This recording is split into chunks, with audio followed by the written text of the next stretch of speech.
अरे रे मन धीरज काहे ना धरे। अरे रे मन धीरज काहे ना धरे। अरे रे मन धीरज काहे ना धरे। तो कहते हैं ये काल के जाल में किसी भी व्यक्ति को धैर्य नहीं है। तो ये कबीर साहब का उपदेश का शब्द है। कबीर साहब चेता रहे हैं इस मन को कि धीरज धर ले, तू अपना धैर्य धारण कर ले। कुछ दिनों का मेहमान है इस धरती पे, तुझे भगवान के घर जाना है, तो धीरज क्यों ना धरे। आज का ये शब्द अनमोल है, शेयर करें। अरे रे मन धीरज काहे ना धरे। अरे रे मन धीरज काहे ना धरे।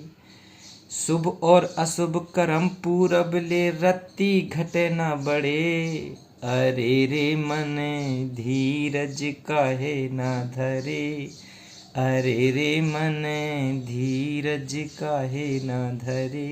कहते हैं ये शुभ और अशुभ कर्म पूरब ले, ये पिछले जन्म के हैं तेरे कर्म संस्कार। रत्ती घटे ना बढ़े, तेरे रत्ती भर घट नहीं बढ़ सकते हैं। तू किस व्यर्थ की बातों में पड़ा है। अरे रे मन धीरज धर ले, अब भगवान को भज ले, सतगुरु को भज ले। अरे रे मन धीरज काहे ना धरे। शुभ और अशुभ कर्म पूरब ले, रत्ती घटे ना बढ़े। हो नहार हो बे पुन सोई, चिंता काहे करे। अरे रे मन धीरज काहे ना धरे। अरे रे मन धीरज काहे ना धरे। कहते हो नहार हो बे पुन सोई। कहते हैं जो लिखा है, जो होना है, वो तो होकर ही रहेगा, उसे कोई काट नहीं सकता है।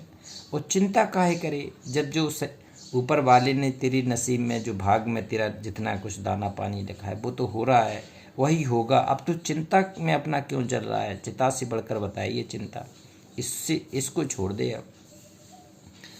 और पशु पक्षी जीव कीट पतंगा सबकी शुद्ध करे। सबकी शुद्ध लेता है वो भगवान, चाहे पशु हो, चाहे पक्षी हो, चाहे कीट हो, चाहे पतंगा हो, सबकी शुद्ध लेता है। सबको खाने का, जो जितना खाता है उतना उसको दाना पानी देता है। हाथी कितना खाता है, ढेर शेर खाता है, और चींटी खाती है, मनुष्य हम लोग खाते हैं। तो सबकी जब पालन पोषण करने वाला, शुद्धि लेने वाला, ध्यान धरने वाला भगवान है, तो हम क्यों चिंता करें। पशु पक्षी जीव कीट पतंगा सबको शुद्ध करे। और गर्भवास में खबर लेते हैं, बाहर क्यों बिसरे। अरे रे मन धीरज काहे ना धरे। अरे रे मन धीरज काहे ना धरे। कहते हैं गर्भवास में तेरी खबर लेते, गर्भवास में तेरी खबर ली। गर्भ के अंदर जब तू था तो भगवान ने देखो कैसे कैसे तेरी नाड़ी जोड़ दी, तेरी नाभि को माता के नाभि से जोड़ के तुझे माता ने खाया, तेरे अंदर शरीर में पहुंचा। क्या व्यवस्था सतगुरु ने की, भगवान ने कितनी व्यवस्था कर दी। तो क्या बाहर तुझे भूखे मत मरने देगा। तू उसका बच्चा है, तू उसकी भगवान की संतान है, क्या तुझे जन्म दे के भूखा रखेगा, नहीं रखेगा। तो कहते हैं गर्भवास में खबर लेते हैं, बाहर क्यों बिसरे। गर्भवास का कष्ट भी जीव को सबसे ज़्यादा होता है। वहाँ कहता है भगवान मैं तुझे ज़रूर याद रखूँगा, मुझे आराम से निकाल देना, मुझे यहाँ गर्भावस्था का बहुत कष्ट है। तो कहते हैं बाहर आके ये भूल जाता है जीव। गर्भवास में खबर लेते हैं, बाहर क्यों बिसरे। और मात पिता सुत संपत्ति सारा, मोह की ज्वाल जरे। अरे रे मन धीरज काहे ना धरे। अरे रे मन धीरज काहे ना धरे। कहते तू बाहर आके माता पिता सुत संपत्ति में, कहते माता पिता के प्रेम में तू इतना भूल गया है, और सुत पुत्र के पत्नी के मुँह में इतना भटक के रह गया, इतना जकड़ के रह गया, तुझे भगवान भी याद नहीं आ रहा है। मात पिता सुध संपत्ति तारा, और मोह के ज्वाल जरे। मोह ममता में तुम भटक के खो गया। और मन तू हंसन से साहब कट भटकत का है फिरे।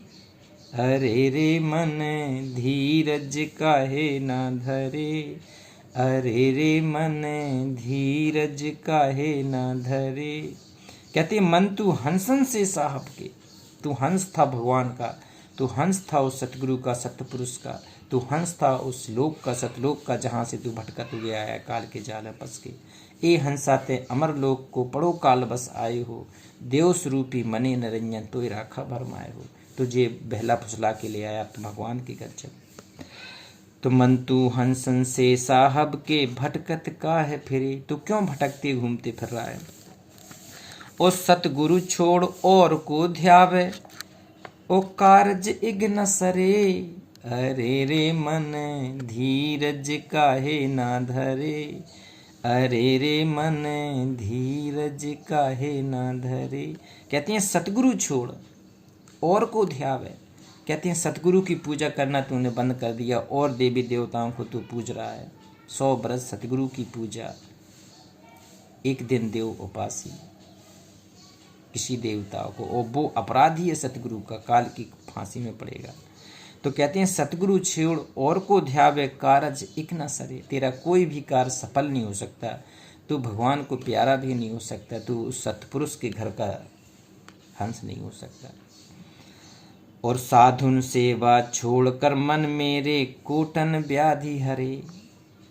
कहते हैं तू साधु संतन की सेवा कर मन मेरे, तो जो छोड़ दी है साधु संतों की सेवा, दोबारा साधु संतों की सेवा करना शुरू कर दे। साधु सेवा कर मन मेरे तू अपना ध्यान पूर्ण रूप से समर्पण भाव से सतगुरु के चरणों में लगा दे।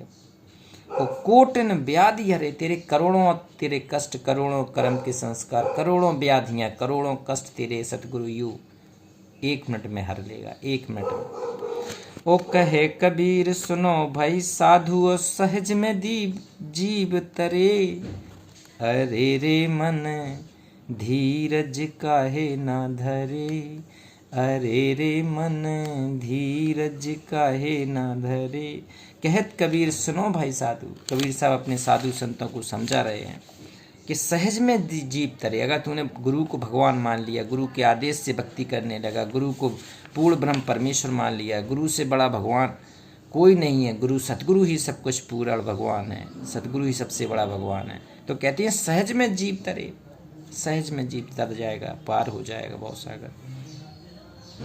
एक और शब्द लेते हैं कबीर का उपदेश का, मन तू मानत क्यों न मना रे, मन तू मानत क्यों न मना रे। कहते मन की गति को समझा रहे हैं सतगुरु, ये मानता नहीं है। और कौन कहन को कौन सुनन को, दूजा कौन जना रे। कौन सुनने को और कौन कहने को, दूजा कौन जना रे। मन तू मानत क्यों न मना रे। कहते हैं दूजा किसको समझाऊं, कौन सुनने वाला है मेरा, कौन सुनने वाला है, कौन कहने वाला है, कोई नहीं है सतगुरु के अलावा। और दर्पण में प्रतिबिंब जो भासे, आप चहूँ दिस सोई। दर्पण, देखो दर्पण में क्या होता है, जैसा आपकी ध्यान होता है, जैसा आपकी, उसी प्रकार से आपका व्यवहार उसमें प्रतिबिंबित होता है। ओ दुविधा मुटे एक जब होबे, तो लख पावे कोई। कहते हैं दुविधा मिटेगी, मिटे एक जब होवे, तब एक होगा, सतगुरु से साक्षात्कार एकाकार तब होगा। और तो लख पावे कोई, वो बिरला ही ऐसा वीर पुरुष होगा, वो भगत पुरुष होगा, साधक होगा, जो बिरला ही होगा जो सतगुरु के फना हो जाए। और जैसे जल में हेम बनत है, हेम घूम जल होई। कहती है हिम होता है बर्फ, जल में जैसी बर्फ बनती है ना, तो ऊपर पहले तो दिखाई देती है जब ठंड में ऊपर चढ़ जाती है, और कुछ देर में वो घूम फिर के फिर जल में समा जाती है। इसी प्रकार से तुझे पानी की बुलबुली और हेम की तरह रहना है, सतगुरु में समा जाना है। तेरे या तत् होता है जीव, और बाहु तत् सो फिर यह अरु वह सोई। कहते हैं ये तत्व है, ये जीव है, जीव ब्रह्म है, और ब्रह्म में समाना है, इसको पूर्ण ब्रह्म में समाना है, पर ब्रह्म परमेश्वर में समाना है। नाम गहो निर्भय रहो। कहते हैं सतगुरु के नाम को आधार बना लो, सतगुरु के सतनाम को आधार बना लो, सच्चे नाम को आधार बना लो। नाम घो निर्भय रहो, ओ तनक न व्याधि पीर। कहते हैं थोड़ी सी भी व्याधि पीर नहीं आएगी, कष्ट नहीं आएगा। यह लीला है मुक्ति की, कबीर साहब कह रहे हैं ये लीला सतगुरु की मुक्ति की है। और गावत दास कबीर, कबीर दास गा रहे हैं कि ये मुक्ति की लीला है, सतगुरु की लीला है। सतगुरु लीला करते हैं, भगवान सतगुरु के रूप धारण करते हैं, ज्ञान देते हैं, अपने परम धाम सतलोक सतपुरुष के धाम शाश्वत स्थान ले चलते हैं। तो ये अनमोल शब्द है, इसे शेयर करें। ये बहुत ही अनमोल सीरीज चल रही है शब्दावली की, शब्दार्थ की, और बड़े सहज भाव से ये सतगुरु की कृपा से बताया जा रहा है। आप अगर ध्यान से सुने तो आपको वास्तव में पता चलेगा कि आध्यात्म ज्ञान केवल कबीर साहब के, पूर्ण मुक्ति का द्वार केवल सतगुरु कबीर साहब का है। और इष्ट अगर कबीर को मानने के बाद भी सफलता है। शेयर करें। नमस्कार।